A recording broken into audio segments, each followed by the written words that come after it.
नमस्कार मंडळी, आमची दुनिया या यूट्यूब चॅनलवर तुमचं सगळ्यांचं स्वागत आहे. हे जे माझ्या किचनवरती राडा बघत आहात ते सध्या पुण्यात चालू असलेल्या पाण्याच्या प्रॉब्लेममुळे आहे. रात्री अर्धवट भांडी धुतले आणि तेव्हाच पाणी निघून गेलं. त्यामुळे प्रमाणापेक्षा सकाळी खूप लवकर उठले होते आणि उठल्या ही सगळी अशी कामं आणि त्यामुळे मला 1-1.5 तास अगोदरच उठावं लागलं. हे मला माहितीच होतं.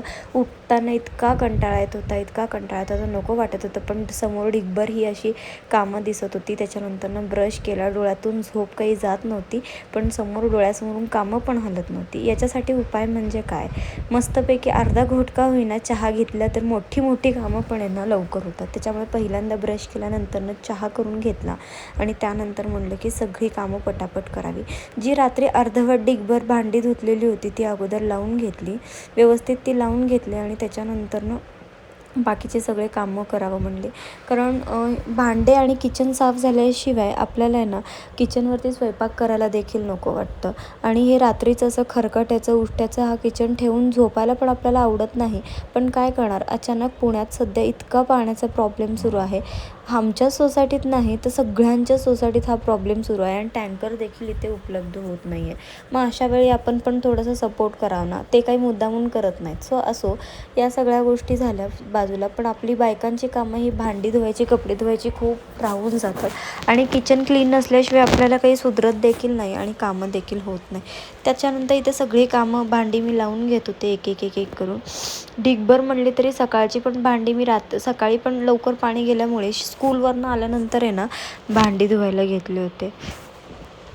त्यामुळं ते सगळी भांडी ढिगभर म्हटलं लावून घ्यावं, म्हणजे टोपलं रिकामं होईल आणि त्यानंतरच मग पुढचं काम होईल.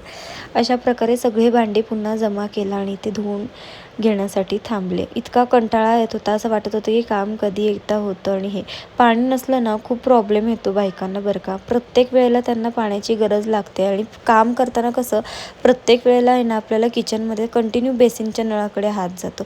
इथे फटाफट सकाळची सगळी भांडी धुवून घेतली, पण तेवढ्यात आठवलं की अरे इकडे भांडी धुवेपर्यंत मशीन पण लावू, म्हणून पुन्हा मध्यातूनच सोडून म्हणलं अगोदर कपड्याला मशीन लावते, म्हणजे कसं एकीकडे कपडे पण होतील आणि एकीकडे भांडी देखील होतील.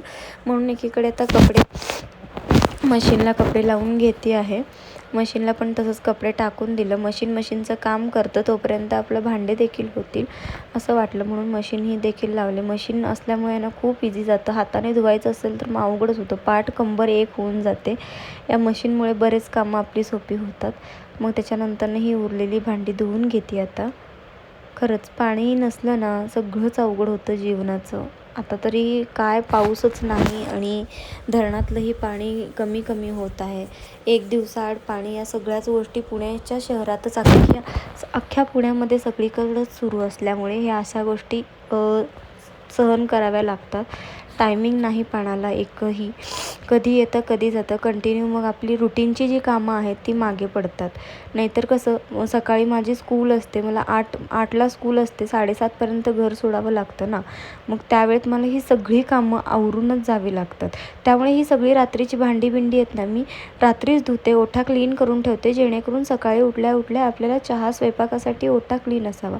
पण हे असं पाणी वगैरे गेल्यामुळे मग काहीच करू शकत नाही. अर्धवट आहे तसंच झोपून गेले. नेमकं त्यावेळेला झोप पण लागत नाही आपल्याला ढिगभर भांडी असलं की. तुम्हाला काय वाटतं हेही कमेंटमध्ये सांगा. आणि तुमच्याकडे किती पाण्याचा प्रॉब्लेम आहे तेही मला सांगा. अशा प्रकारे इथे माझी एक भांडी झाली. एक ढीग आहे, एक टोपली भरून भांडी रात्रीच होती, पण तरी पुन्हा बघा एक टोपलीभर झाली. इतके भांडी पडतात ना, कंटाळा आला या भांड्याचा मला. कधी खरंच असं वाटतं की आपण भांडीवाली बाई तर नाही का. नंतर नाही ते ओठा घेतला क्लीन करायला, कारण ओठा क्लीन केल्याशिवाय स्वयंपाक काही आपला होत नसतो आणि त्याला धुवून पुसून चकचकीत केल्याशिवाय बायकांना आपल्याला ते सहन पण होत नाही आणि समाधान पण मिळत नाही. त्यानंतर तोपर्यंत एकीकडे कपडे देखील झाले सकाळचे. म्हणलं पटकन कालचे कपडे वाळवून घ्यावे, जाईपर्यंत कपडे देखील झाले.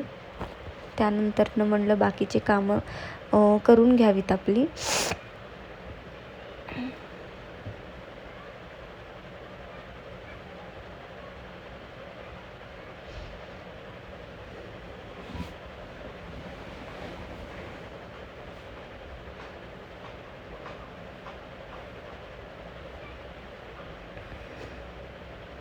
वारा तर एवढा सुटलेला ना, प्रत्येक कपड्यांना मला अशी चिमटे लावून ठेवावी लागत होती.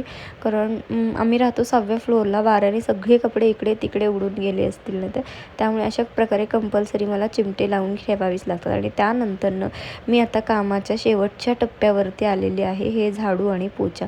पहिल्यांदा घर म्हणतात ना, पारूचं घर ठेवू नये आणि सकाळी उठल्या उठल्या झाडू मारावं म्हणला.